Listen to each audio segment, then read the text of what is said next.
and therefore she started showing us how not skinny moms feed their kid with donuts. And this is why people flipped out. Not only did she feed them donuts, but then she gave her daughter applesauce to wash it all down as she stares into the camera and gives us the thumbs up. And in her head, she's saying, "That's right, people, I'm gonna give my kids the obesity just like me." So yeah, this video has almost 30 million views.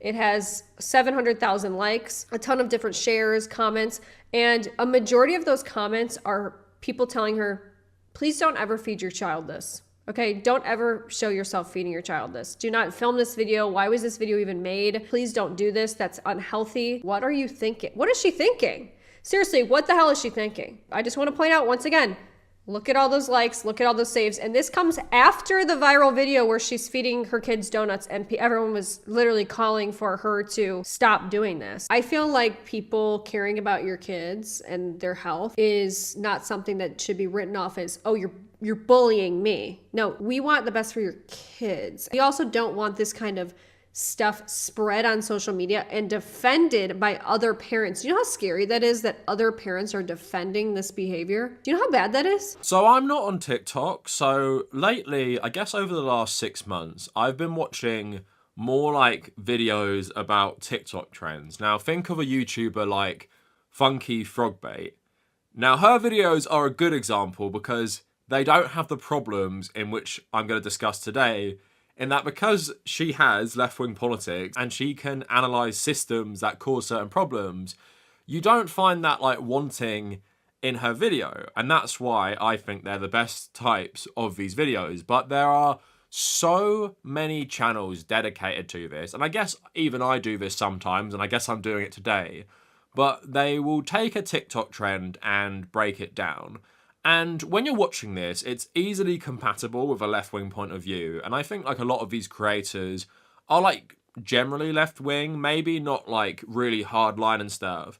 But in that, I find often their criticisms of things like, let's say, TikTok overconsumption and Temu and stuff, it rings really hollow because their criticism is basically like the surface level. It's, oh, why are you buying so much stuff that you don't need? That's like bad for the environment, without like really elaborating on it further. And although I'm happy that it seems to be like more young people are left wing these days, I also think sometimes, as we're going to get into, it leads to problems like this. So you guys might have seen this a couple months ago. I am a bit late to this. And it was basically someone on TikTok making like breakfast for their 1-year-old. And in the video that went really viral, this person was making like powdered donuts or something to give to a kid. And it went really viral. And what happened after that is loads of YouTubers started making videos about how she's basically like a terrible mother. She's the worst mother ever, because when you look at her page, you can find more examples of her serving her children like not so healthy food. And all these channels like jumped on it and they made these videos telling everyone what we all know. Yeah, like eating bad food is bad, cooking bad food for your kids too much is bad. But what they really miss is there's no analysis of any of the systems that contribute to people doing this in the first place. And also, I feel like a lot of people deliberately misrepresented this woman, because if you actually go through her TikTok, she doesn't just make her kids trash all the time. And a lot of the meals she makes are really standard meals you'd find in like most American households. And even if they're not like particularly healthy, they're not really the worst thing I've ever seen either. And I think a lot of us can relate to eating these types of dinners at times. I would say this person does make too big a portions for the young age kids she has, and a lot of the food is quite bad. But I don't think she's a terrible mother, because you can see in the videos she actually does put effort in like cooking her children food. It's not all just stuff that goes in the oven for 30 minutes. She literally does cook them food, but because of some of these viral TikToks, everyone is saying she's literally like such a terrible mother. And I want to talk about her content, and I want to criticize some of these videos and just talk about the general issues as well. Like use it as an opportunity to talk about like, why do Americans eat badly? Why do Americans in particular have like higher rates of obesity than most countries? And what is unique to America, like food deserts, like disgustingly like lax food regulation in terms of groceries and stuff, and poverty, and how that all contributes to things like obesity coming from not eating a healthy diet. And a lot of people accuse me of being holier than thou a lot of times, but I get that vibe more from these videos where they're just shaming an individual for problems caused by the system, because telling this mother she's trash for cooking her kids bad food sometimes, like, what does that do apart from make yourself feel better for eating healthy? I really don't understand the point of the videos if all you're gonna do is just tell this person they're terrible for cooking this food. None of them are fair critiques, none of them offer suggestions, none of them offer help, none of them even inquire about this person's economic situation. It's just like, yeah, you're a terrible person because you cooked your 1-year-old a donut that time that went viral.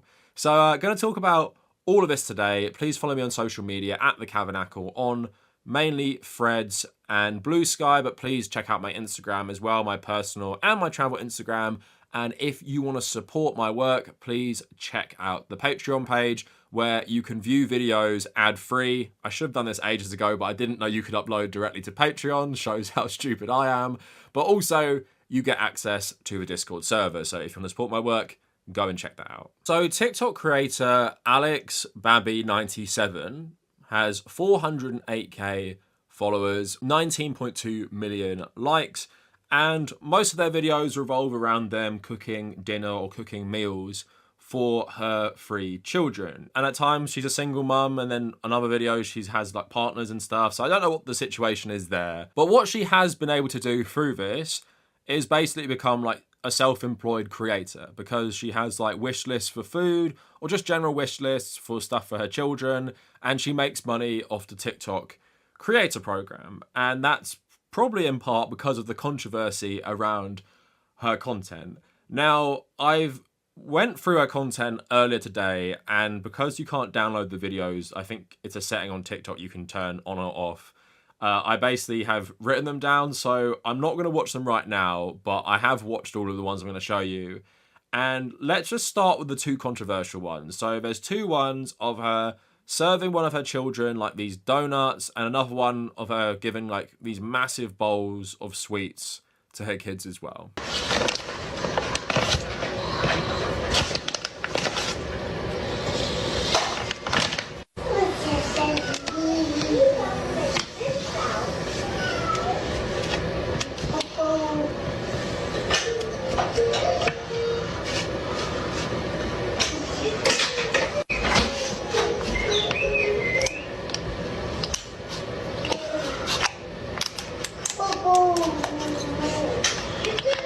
What's up, you guys? It's Alex, and the other day at the store, I got the kids all of different type of marshmallows, so I'm going to give them a little assortment of all of them and see how they like it. Can I get a little blue? So I pick scissors again. Rock, paper, scissors, shoes. And there's their snack. It's a bunch of different kinds of marshmallows. So obviously in a vacuum, people take these videos and they get outraged. How could you give a kid that for breakfast? How could you give kids that size amount of sweets and stuff? Like, which I get. And I think the main thing that plays into this is because the creator here is overweight herself. People use this as both an excuse to say terrible things to her and also say you're creating like mini versions of you. You're just passing this on to your children based on like these 2 TikToks you see. And yeah, like those portions for sweets, bad. Have I eaten stuff like that as a 7-year-old kid? Yeah, you know, did my mum give it to me? No, but you know, on the odd occasion, if it's like Easter, if I'm eating that, she's not probably going to stop me and stuff. So yeah, in a vacuum, that's probably bad. But let's go through the rest of her content, and you'll see like the scale here. You'll see food where you're like, well, that is just like oven food, probably pretty processed, probably not great for you. The portions are pretty big, but then you'll see stuff like, I remember I saw a video, it was like someone's breakfast, 2 little pancakes, bananas, and like raspberries or something, right? Totally like normal food. And while you're watching this, think about your own life, or think about like any household you might have, gone to when you were a kid and the stuff you would have eaten there. Does anything here really scream, this person is a terrible mother. Like, sure, we can criticize certain elements of it, and in my opinion, the portion sizes are way too big. But also, for Americans watching this, is this something that is like very unique in America, or do you think this is something that is very, very common in America?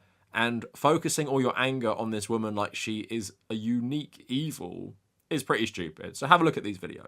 It's hot. Hi, baby.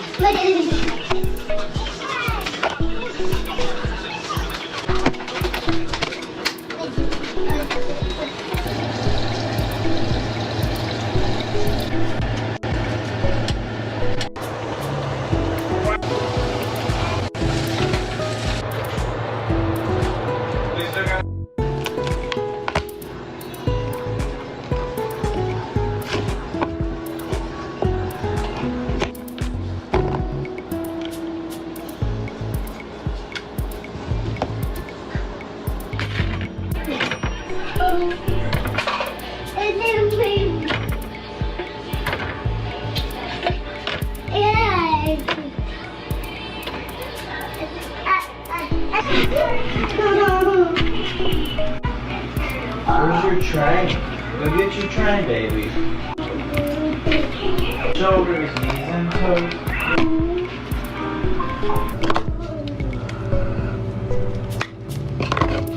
Microwaving for a minute and a half. There's her breakfast. Jason, yeah, that sounds like you.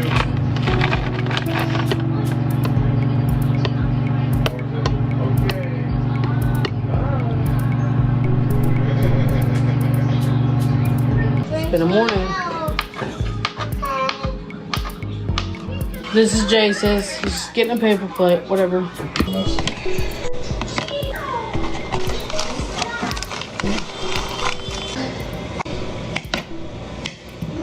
So, I mean...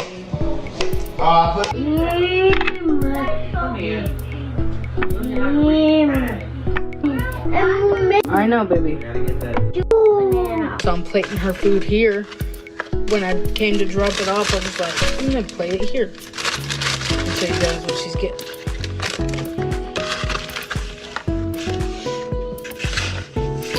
So as time has gone on, she actually has made an effort, it seems, based on loads of the comments, to make healthier meals for her children. And this woman is also like younger than me with 3 kids, so I can imagine how hard that is.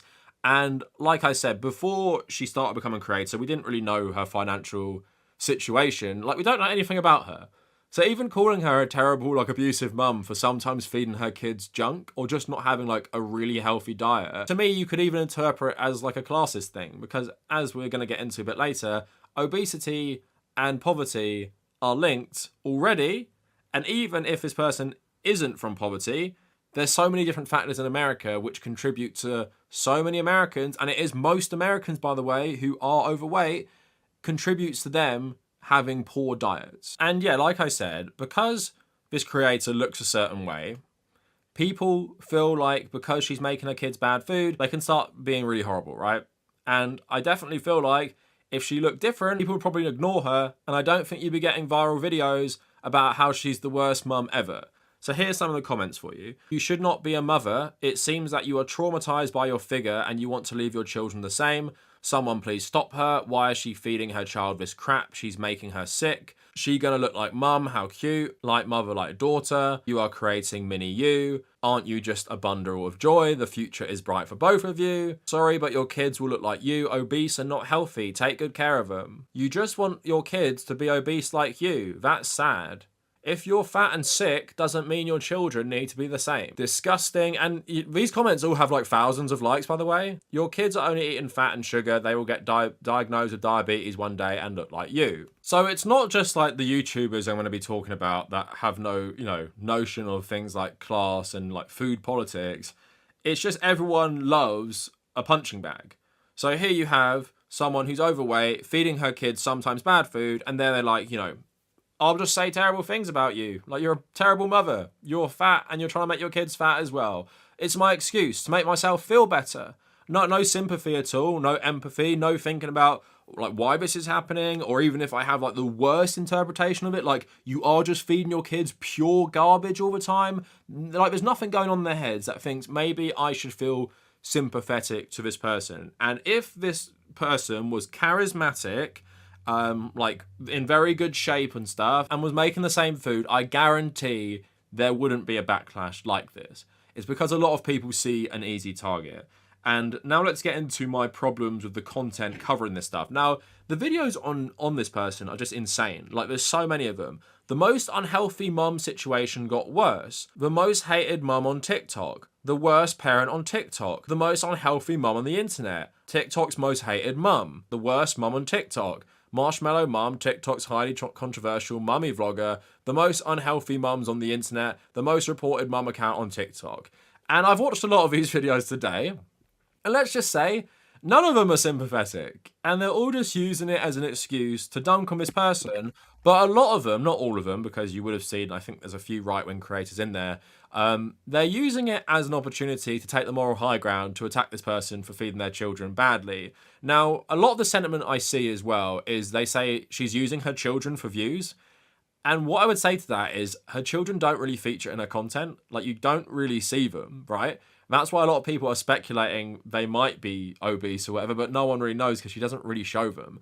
And what I would also say is, if you go back far enough, she has been making this content for a long time. And I guarantee she didn't start this out to make money. And she didn't start this out thinking it could be some sort of job. Like, do you honestly think what this person is posting, like these types of reels, where she's just posting what she's cooking her children, do you think she posted that to shock people, as some people suggest?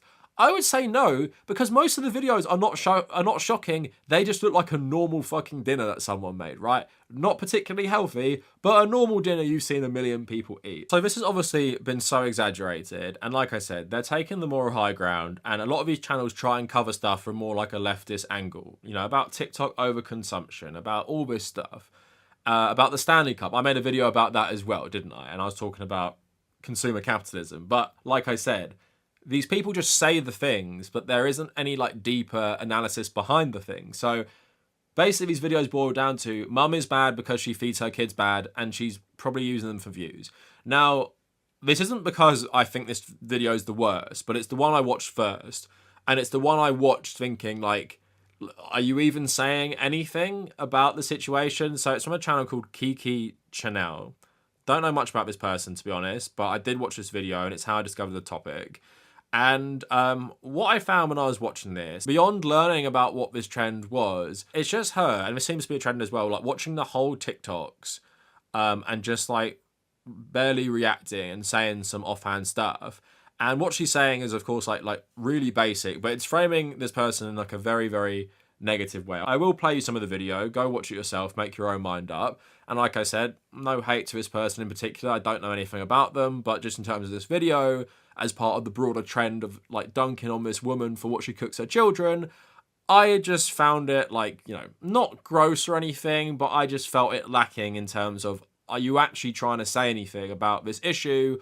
Or are you just attacking an easy target? Today, we're going to be looking at two different parents who have basically decided to trade their children's health for social media clout, believe it or not. So basically, they are feeding their kids extremely unhealthy food, even though thousands and thousands of people are telling them to please stop. Don't do this anymore. We don't want to see this. It's unhealthy. Your kids will suffer because of it. They don't care. They continue to do it. They're actually incentivized to make these kind of videos and basically like rage bait people, feeding their kids unhealthy junk and essentially poisoning them. It's very disturbing. It's shocking. Everything that we know about you and what you feed your kids is because you've shown us that. So she's like mad taunting everybody, but it's like, you showed us, you posted those videos. You didn't have to post those videos, but you did. So like I said, these parents have turned this into a full-time job. Adults being bullies, that's who raises bullies, is adult bullies. I'll have you know that my parents taught me nothing about being a bully. I learned it all on my own. Exactly, they do. Right, like, why do y'all care about anything in my life? How does that affect you guys? I feel like people caring about your kids and their health is not something that should be written off as, oh, you're bullying me. No, we want the best for your kids. We also don't want this kind of stuff spread on social media and defended by other parents. You know how scary that is, that other parents are defending this behavior? Do you know how bad that is? Now, from this person's video, it's clear the angle she's taking is this woman is exploiting her children for content, and she's actually cooking bad meals because it's rage bait, essentially. But I really think that's fake, because if you go on her TikTok now, go through the videos, some of the most watched ones of her cooking are not her cooking anything controversial, because that's how I started my research. I was like, I'll go watch the most viral ones, and even some of the ones with like 500,000 views to 1 million views, she's just cooking a normal meal, and most of the comments are like, I'm glad you're learning and getting healthier. But that doesn't stop these YouTubers like skewering this person's content to make it look like they're just a massive piece of shit feeding their children garbage for TikTok views, because I really don't get the sense when you actually watch her TikTok that this is what's happening. So that is just a trend I'm seeing increasingly with these channels, and a lot of them are very popular, and they seem on the surface like left adjacent, like, you know, Funky Frog Baits videos, which are left-wing in my opinion, and I really like them. And this is coming from me, who just talks to a camera, but I feel like these other ones are a bit more low effort, where they kind of take the aesthetics of talking about something in terms of like a more intellectual way, where we talk about, you know, child psychology, we talk about food politics in a very basic way. But if you're actually talking about it in a serious way, you would know targeting this woman and shaming her is really just doing nothing. Like, what are you even doing? You could shame 1 million different people in America, tens of millions in America, who do this exact thing, probably even worse for their children, because they probably don't even cook properly. They probably just shove some shit in the oven. And now also I wanted to say, she has an Instagram where she talked about losing weight, but she writes on this, I don't talk about my personal changes I make daily on here. Sometimes I'll come on and share a meme or a birthday post or a cute picture of my kids, but I had to share just how much progress I feel I've made. The first picture was taken in January 2020. I started a keto diet, decided to change my lifestyle, and said I'd start my weight loss journey. It lasted all of about a week or two. I was deep in my mental health issues and hadn't yet been diagnosed, barely struggling through life, and had absolutely no motivation. Fast forward to January 2024, this year, when I decided once again to make lifestyle changes. I almost completely went to drinking water on a daily basis, and for the most part, I stuck to it. Then in March, I started going to the gym, changed my diet around, and changed the portions of food I ate.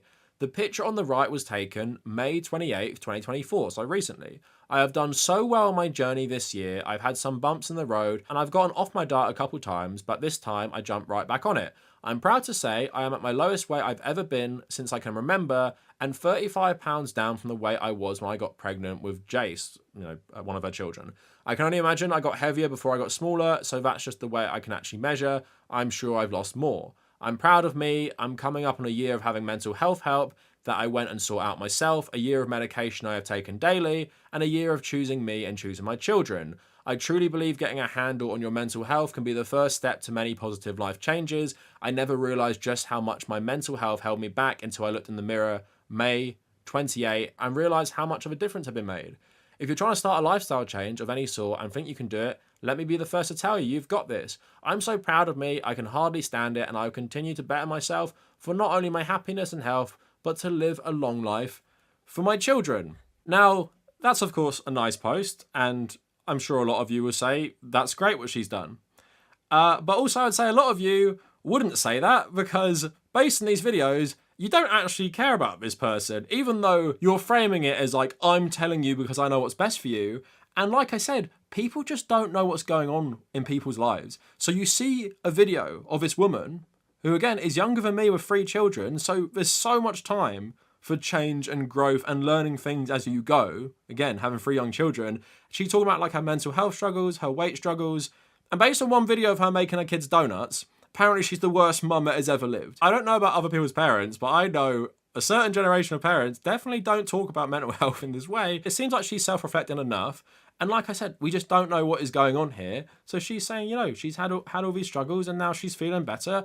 So who knows, like in a year or two, she could be making TikTok content about all the lovely healthy meals she makes. And like I said, I don't even think they were that bad in the first place. Definitely not worthy of millions and millions of views of hate and like hundreds of thousands of terrible comments. And it's a problem in our society is we cannot see beyond the individual. Thank you, neoliberalism. Because, like I said, even if she was this caricature which people are making her out to be, I still wouldn't give a shit or think she's worthy of all this hate, because she's just reflective of wider problems and wider symptoms in society. Now, like I said, good for her making that Instagram post, good for her for, you know, getting the help she needs, and like you individualists love, she's taking accountability and she's improving herself. So that's all well and good. Now going on a bit of a tangent to talk about why I find a lot of these YouTube videos so lacking, especially when you don't know anything about this person, is let's talk about food politics, and let's talk about American food politics in particular.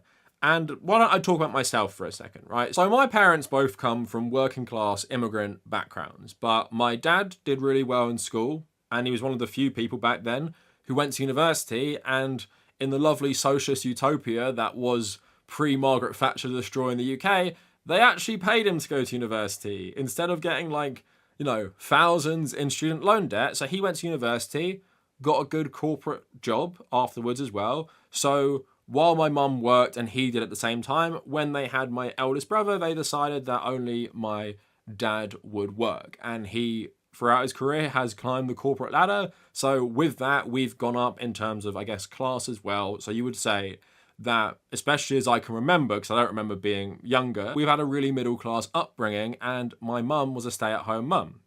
So my mum has always cooked us relatively healthy food and has always been on our case about eating healthy. My entire life she has, right? And she's always wanted us to eat healthy, and she's always put a lot of effort in to cooking, and she's always had a lot of time to, like, watch her cooking shows, read her cooking books, because that's what she did while she was looking after us, right? And my dad did his corporate job up London, but she could also, this is part of it, she could afford to buy nice food. We didn't rely on, like, oven chips and oven chicken. She could afford to buy actually fresh ingredients, loads of vegetables, all that stuff, so she could give us as kids healthy food. And of course, you know, sometimes we ate bad food as well, because, like with all parents are just like, you know, you have 3 or 4 children, I'm one of 4, just stick some stuff in the oven and give it to them. Everyone does this. It's not like a sign of a bad parent if they do this, or maybe they even do this a little bit too much with, like, younger children as well. And obviously I'm from the UK and I grew up in London, a city, so you can get fresh vegetables everywhere, and they're actually pretty cheap as well. Like, the UK, even today with all the rise in prices, is one of the better places in Europe and just the West in general for buying groceries. So in that, you know, it was always available to us, and because of my class and because of my parents' economic standing, we could always eat healthy. Now, in terms of my own personal journey of eating healthy, I didn't really give a shit what I ate until I was 18, because I was one of those kids, 6'2", really skinny. My metabolism was super high, and then one day when I was 18, I was like, oh shit, like, it's not that high anymore. And then I think I started eating really healthy about 23 years old, and at the moment, I'm probably the healthiest I've ever been, but that's just been a journey. And also, I'm 28 years old. I'm about the same age as the person we're talking about in this video, and I don't have any children. So all my money is spent on myself. So yeah, I can buy the healthy food, even when it's increasing in prices. I can buy all these vegetables on my diet at the moment, just eating so much pepper and cucumber and stuff. And I can eat healthy thanks to that, because I have no responsibilities outside of, you know, paying rent and bills and random shit like that, right? So I can spend it on the food. So for a lot of people, that's not a possibility. And obviously you can be a single parent who also works, have multiple children, and then you have that element of time and money where you don't have time to cook meals from scratch that are healthy for your kids. You just have to feed them stuff that is more readily available, but is probably not as healthy.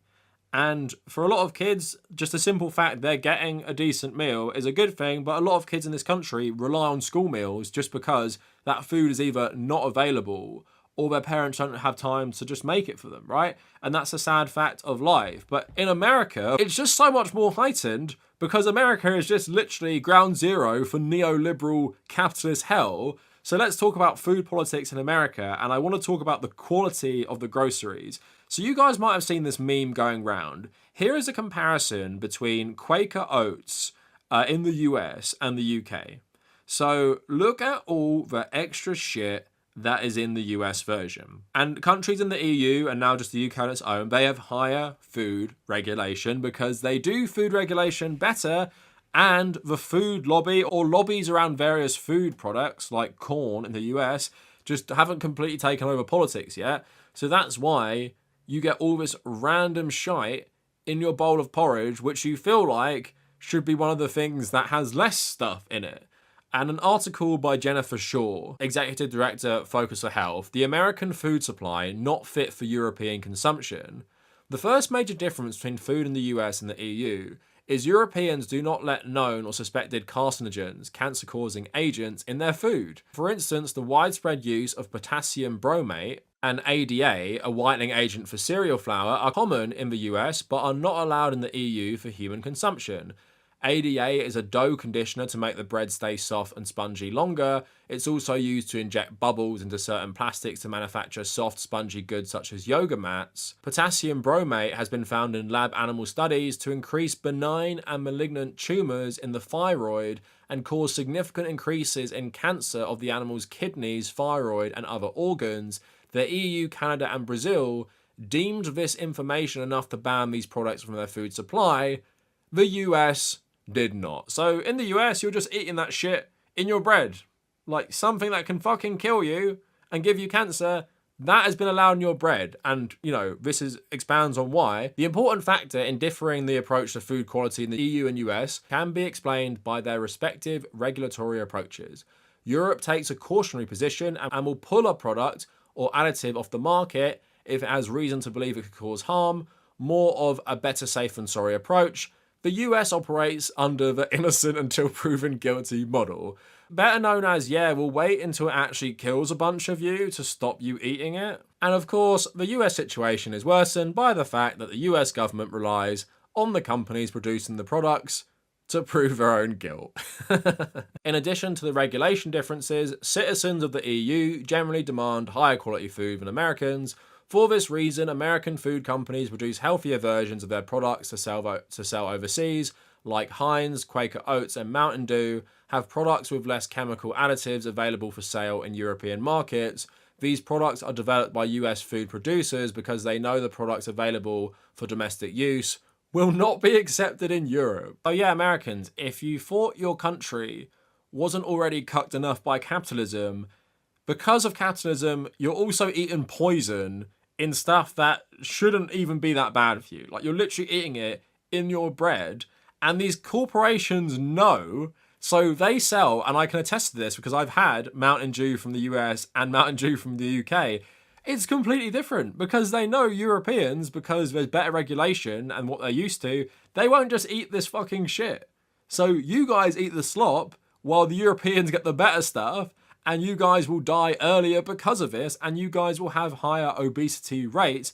It literally reminds me of the pharmaceutical industry as well, in which, because the US has no drug price regulation, pharmaceutical companies will give their drugs away for free in poorer countries.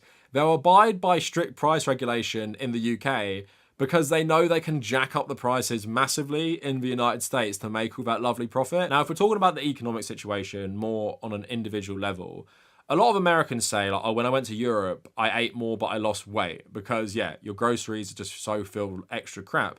But also you have something like, you know, which I didn't even know was a thing until like 3 years ago, food deserts in America, where there'll be loads and loads of people living in suburbs, for example, and there won't be a grocery store close.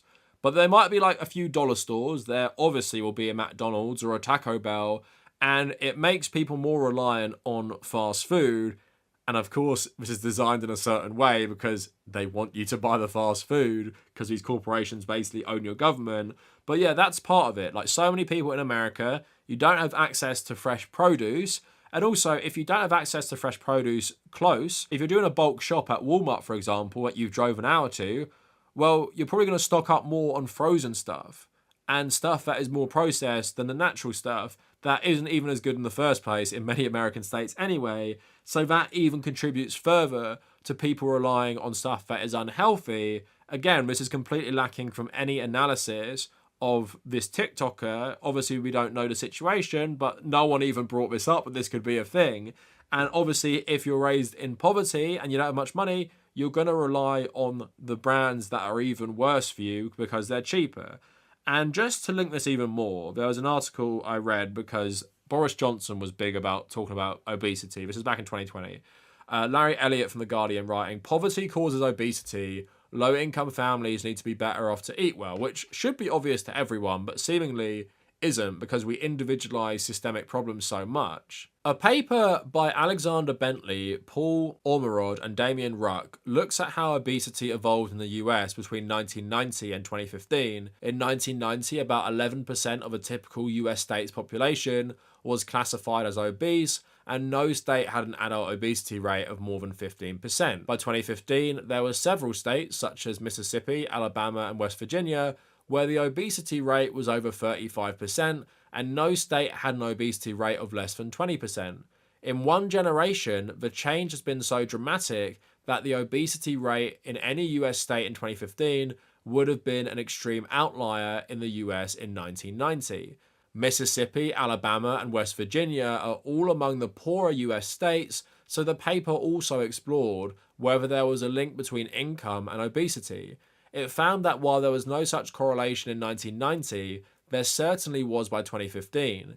In states where the median income was below $45,000 a year, obesity levels were more than 35%, whereas in states where the median income was above $65,000 a year, obesity levels were less than 25%, like Colorado, California, and Massachusetts.